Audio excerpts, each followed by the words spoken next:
Hi guys, Stanley here. I'm the co-founder of valueinvestasia.com, an investment portal where we give you investment news and in-depth analysis on listed company every single week.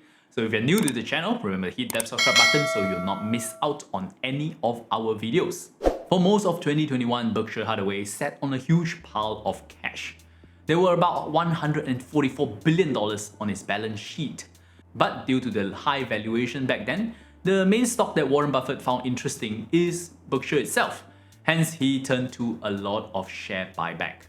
But now in 2022, Berkshire is on a shopping spree.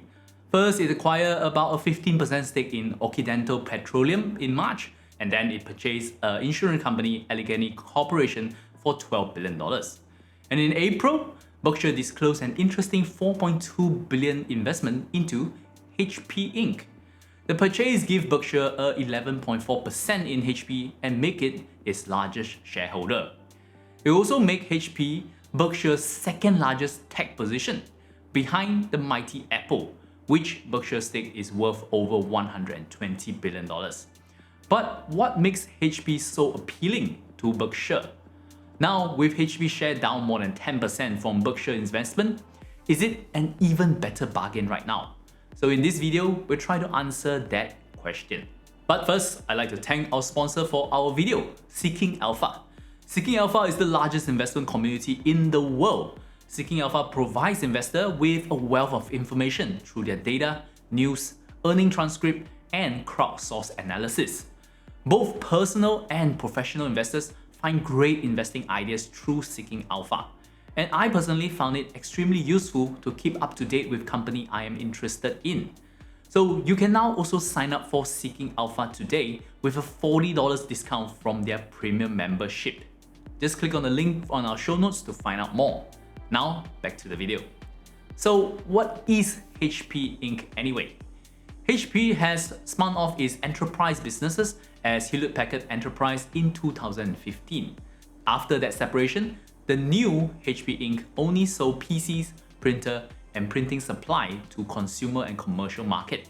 HP initially struggled with sluggish demand for its PC as consumer pivoted towards smartphone, tablets, and other smart devices.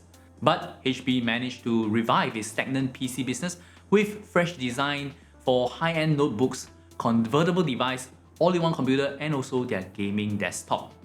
The printing business also initially struggled with outdated model and competition from just generic ink and toner suppliers.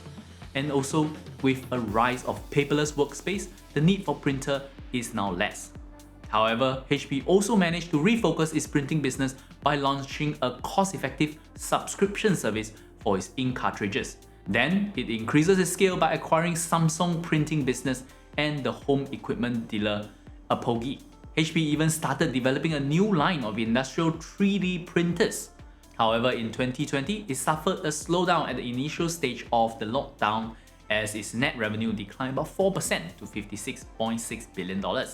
But the situation improved significantly in 2021, pushing its revenue up 12% to its highest ever at $63.5 billion.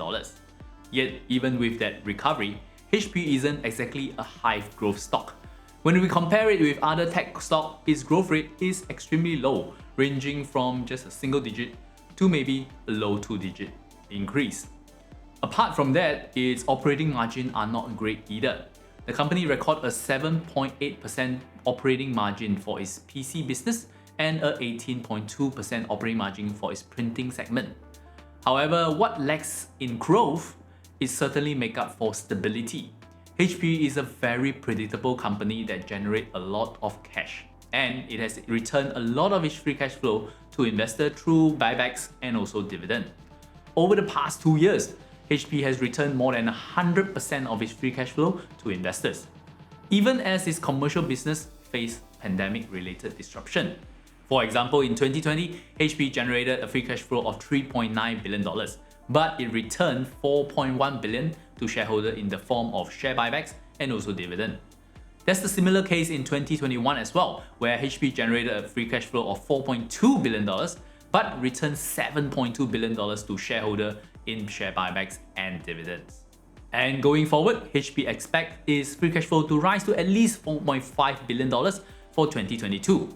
and it is planning to spend more than 4 billion of that on share buybacks. It is also still giving a dividend yield of around 2%.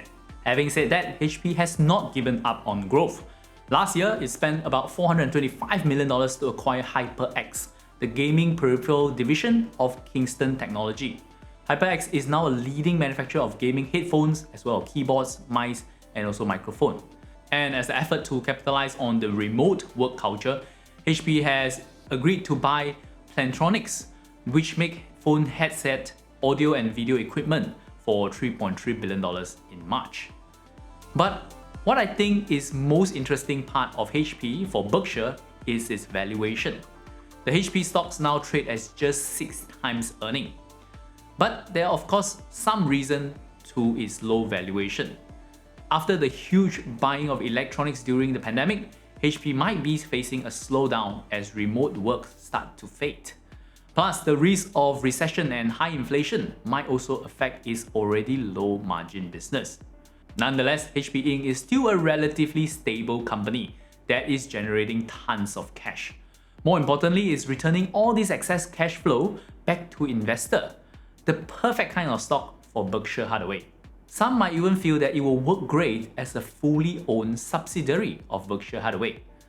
Could that be the reason why Berkshire is investing in it? Comment below what you think are the chances that Berkshire might acquire HP Inc. fully outright. Well, that's the end of today's video. If you've gotten value from the video, please give us a like and share it with a friend who you might think will benefit from it as well. And if you'd like to see more of our content, please support our channel by supporting our sponsor, Seeking Alpha. You can sign up for a premium membership now with a $40 discount by using our affiliate link below. Anyway, my name is Stanley. Till we meet again, invest safely.